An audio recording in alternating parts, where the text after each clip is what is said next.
Central Park is, of course, a great recreational amenity for the people of New York, but it's so much more than that. Central Park is one of the great works of art in America.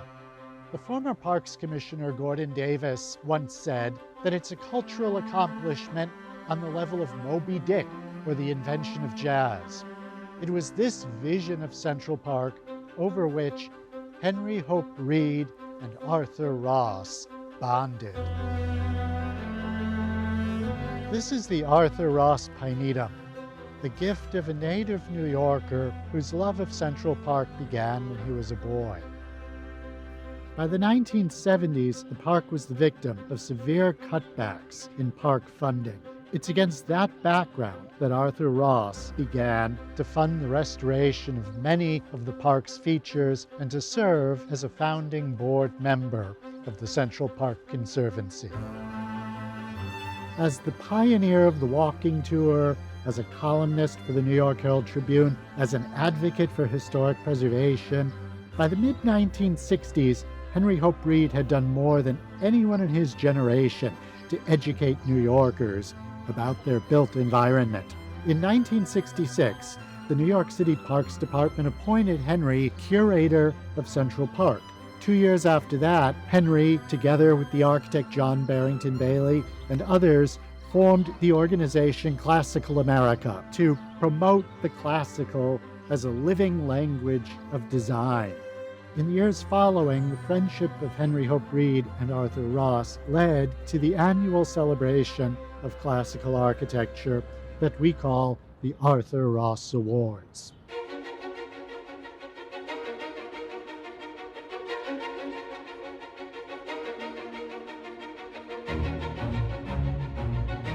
If you asked 10 different classical architects their definition of classicism, you'll get at least 10 different answers. Classical architecture is really a building block for a city and making neighborhoods where the buildings relate to one another.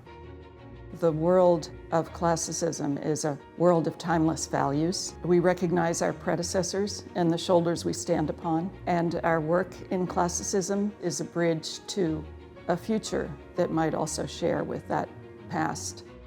I think classicism is about harmony and beauty and doing things once and doing them well so that they stand the test of time. There's this deeply intrinsic connection between building and man in classical architecture, which I find very compelling. It's based on the proportions of the human body. Vitruvius wrote about it. Leonardo da Vinci did that famous drawing of the man. That's probably one of the most well-known depictions of that idea.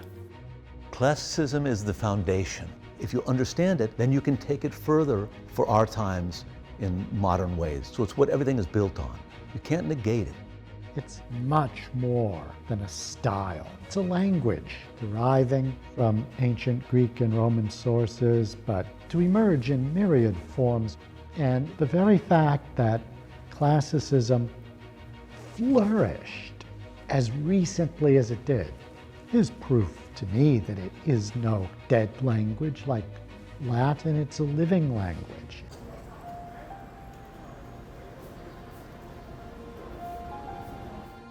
My name is Francis Moroney. I'm an architectural historian. It was a tremendous delight to be told that I was the recipient of an Arthur Ross Award when these awards began. I was just starting out in my career, and I was always very eager every year to see who were the winners of the Arthur Ross Awards. The awards were established in 1982 to honor achievements in architecture and its allied arts within the classical tradition. The Arthur Ross Award is given for architecture, interior design, landscape architecture, artisanship, fine art, education, history, writing and publishing, community design, patronage, which is for people who commission classical buildings, and then stewardship, the category that includes preservation. Not everyone is given every year, but each of these is an important category, as indeed these things were considered to be all of a piece during the great classical ages. Henry Hope Reed wrote a number of books, but there's one book that he wrote that stands out. The Golden City was a polemical book. It was meant to create a stir. Henry felt that it was necessary at that moment. New York's architecture began as classical architecture, but it reached a crescendo at the end of the 19th century. Magnificent buildings were built with such exquisite ornament and decoration. New Yorkers figured out how to build classical skyscrapers. We built one of the great classical cities of the world, and then by the end of the 1950s, New York was a different city. And many people felt as Henry felt. The book was praised by Jane Jacobs. Similarly, Henry and Arthur in the early years got famous people in the New York cultural world to present the awards. People like Brooke Astor and Kitty Carlisle Hart. This was a coup on their part. It sort of gave a legitimacy to the awards. One doesn't want to single out specific names, but do let me say that if you go down the list of recipients for the Arthur Ross Award, if you made the point of looking at their works, that's a real education. You'll be surprised, and I think you'll be delighted by what you see.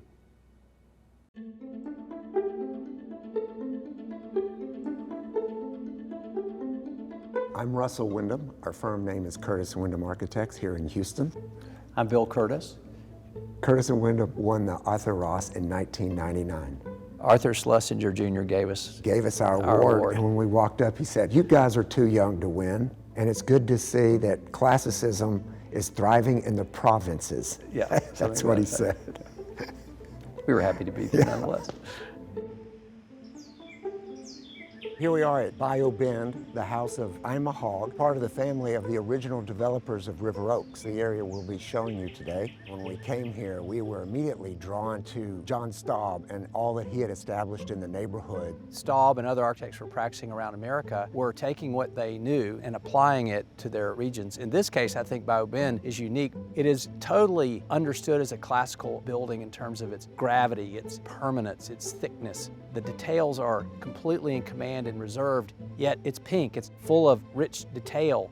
It looks great in our verdant environment, and I think people identify it with Houston. This house is more like a country house being on 20 acres, but Staub took the country house model that you would see in the East or in England, evolved it to more of a suburban neighborhood, and really made River Oaks what it is today. Houston is a market town driven by developers. It has this reputation of being endless urban sprawl and no zoning. But what happened early on is small communities basically defined an envelope that you could build within. And architects stayed within those guidelines, where the building setbacks were, how much you could build. River Oaks is extremely eclectic, with an English house by a French house by an Italian house, but they're all a similar scale, and the landscape tied them together. So that's really what makes River Oaks valuable. Russell and I were quick to kind of see this. It interested us. We have probably built 7,500 projects in this neighborhood, so it really is like a fabric to us. We've been able to animate bits of it. We've been able to reinforce bits of it. We've been able to repair bits of it. We're at St. John's School in River Oaks. It's a very vital academic institution in the heart of the city. Its original building was designed by an architect named Hiram Salisbury. When we were first asked to do the project, there was a competition. We worked really hard at it because we knew we were sort of known as being house architects in Houston. We had really eschewed any projects like this. They'd come our way, but not many of them had architectural bones. This one did. We had a headmaster who wanted to build a great building. We really pushed the clients to think about a campus. Before this building, where we are here in the Great Hall, the large 3-story building on the other side of the quad, Mewburn Hall, almost seemed out of place. It was so vertical compared to the original architecture. but it really was a great device for us to play off of, so that while this building is grand, it's not really that much taller than the adjacent building. Hiram Salisbury, for whatever reason, chose this Cotswolds language, if you will. Very small scale, low, horizontal, rambling a little bit. We saw in that building a lot of the details that we could scale up. We were able to look at the Jeffersonian model and sort of the Yale or the English model, because the building that was original was a quad building. So we used the notion of quads to make quads between our spaces. I think our building helped us make a campus. And then the whole campus, the quad, orients to the street, so the school's not aloof from the neighborhood, which it sits in.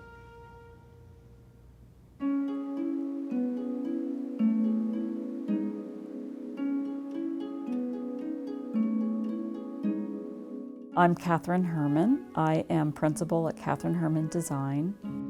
When we create spaces outdoors, we're looking to have them evoke something. Ideally, we collaborate with the architect and we're involved early on in the process. At the end of the day, we're just trying to make their work look really good and to reinforce it with the landscape. It really is about the architect and the architecture. It's about the client and what the client needs. It's about the setting. On every project, that is something that's very, very different. So we have to be able to respond in a way that's appropriate. Really good example is, where I'm sitting right now, which is one of the major principal rooms of this home, the living room. And above here is the master bedroom. Over my shoulder is a very long linear garden that terminates with a bench. And all of this is lined up on an axis so that if you're upstairs looking down on it, and also if you're sitting here in this room, that's really the main focus. Back in the 1920s, Margaret and Henry Rudkin came out to Fairfield and found this property. And they named it Pepperidge Farm because there is a very majestic Nyssa sylvatica, that is the botanical Latin name for a pepperidge tree. It still exists. I'm like looking over my shoulder at it. I've always been inspired by English gardens. The arts and crafts movement was really about creating garden rooms. Garden rooms are a way to really start breaking down a bigger landscape into something that feels very intimate and very approachable. One room can lead you into another. You can have transition points with beautiful garden gates, hedges, stone walls. It all speaks to layering. The more you layer your plant material with different shapes and forms, the weeping form, the upright form, the rounded form, all of that really does start to develop a lot of interest for the eye, like interior design. A really great room is very, very layered, and that's very, very true for the landscape.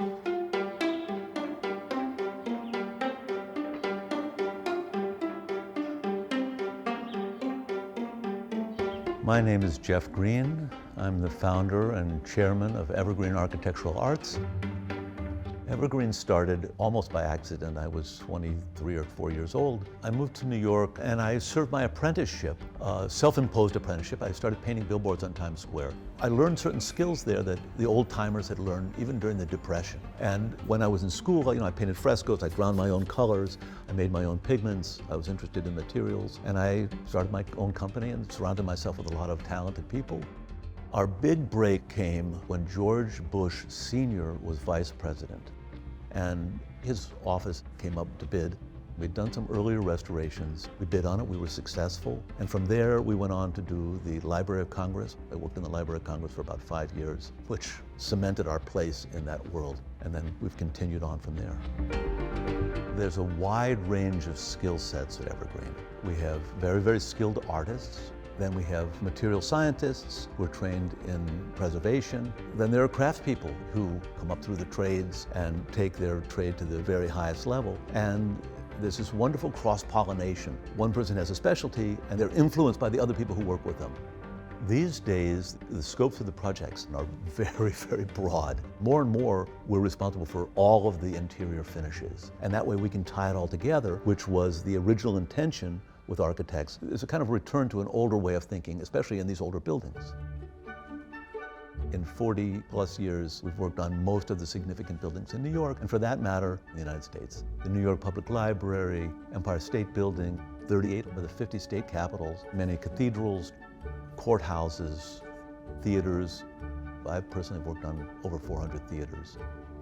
Theater architecture is kind of unique for any number of reasons. It encompasses all these different architectural styles, but one of the notions of theaters, the grand theaters I should say, the classical movie palace, was that recent immigrants to the United States were supposed to be reminded of palatial, mostly European precedents. Something familiar to create a palace for the people. They were the largest secular gathering places, and oftentimes still are. The Ohio Theater in Cleveland, we started working on it in 2016. It's this enormous monumental space with wood columns, paintings, beautiful plastered coffered ceiling, and the original was based on the Scion House by Robert Adam, reinterpreted by Thomas Lamb, one of America's famous theater architects. The lobby was destroyed in a fire in 1964. We found the old pieces of plaster that after the fire had been thrown down in wall cavities. So we had some examples of the hand and the relief of the plaster pieces. At the beginning, there's this detective work. That's the black and white photograph that we had. There were a couple other shots. We flattened it out on the computer. We had to take these oblique murals. Then we went to the Cleveland Art Museum and saw their inspiration. So there's these aha moments. You have to put yourself in the mind of the designer, and that's a phenomenal place to be. And this is, for me, one of the most rewarding projects that we've worked on.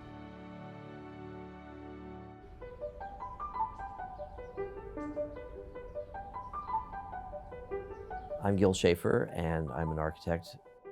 My firm, called G.P. Schaefer Architect, focuses primarily on residential architecture. I think it's probably because I love that direct connection to a specific problem that you're solving for the specific person and their life. And I think it's also connected to memory.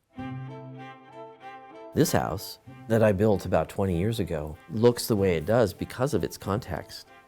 When I was looking at what the residential architecture of the Hudson Valley was in the 19th century, which as a time period I thought was very interesting architecturally. There was a lot of Greek revival and there was some Gothic revival too. And I really loved the Greek revival. And so that became very quickly the way I wanted to design a house for myself in this setting. When I found this land, which was sort of by accident, I was driving down this road and saw a sign by the side of the road that said, "For sale, 45 acres." So somebody kind of spray painted it on a painted wood sign. And I kind of wandered into the property and walked up to this knoll where this house sits, and I had this kind of visceral reaction. I was like, this would be a really cool place to build a house. I think that one of the things I look for when I design a house is a sense of inevitability about it, that when we're done, it looks like it had always been there. Prior to finding this property, I'd been actually looking for an old house, and I hadn't really found anything. And I had a friend, still do, Deborah Nevins, who was a wonderful landscape architect. I had her come look at the property with me and debated a lot about where you might put a house. If I was going to make this house that was new but felt old, it needed to really feel connected to the land and settled in. And so we worked together on what she always calls creating a sense of territory around a house. And we did it with simple means, just low stone walls and some hedges, and then a few trees that we brought in to kind of anchor it to the land. When I was done, one of the first people who came to see it said to me, "Well, so how long ago did you finish the renovation?" Which of course was the nicest thing to hear. When I was designing this house, what I'd been learning was the more academic understanding of classicism. But I realized a house that looked like that wasn't purely academic. It had a kind of vernacular quality to it, imperfections and simplifications of the kind of ideal. And you find them even in quite elegant high-style buildings like Mount Vernon, for example, where it's not perfectly bilaterally symmetrical in terms of the window placement. And I thought that that was really important to be mindful of in designing this house, so that it didn't look exactly like the ideal Greek Revival house that you'd find in a pattern book from the 1830s or 40s by Asher Benjamin or Menard Lefebvre. It wanted to be the product of having looked at those books in the 1840s and done it the best way you could. Those imperfections give your house a sense of charm that is really important to creating comfort, ease, and feeling at home.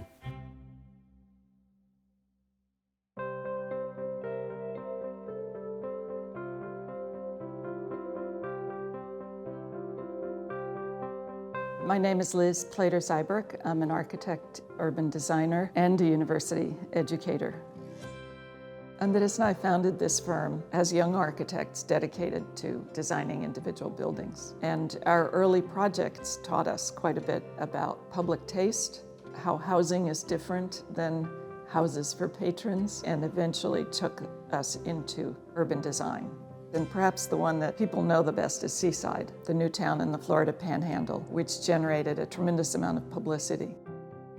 As the next generation takes over the firm, renaming it DPZ Co-Design reflects the need to collaborate, which is, after all, what urbanism is, a product of many people working together, hopefully.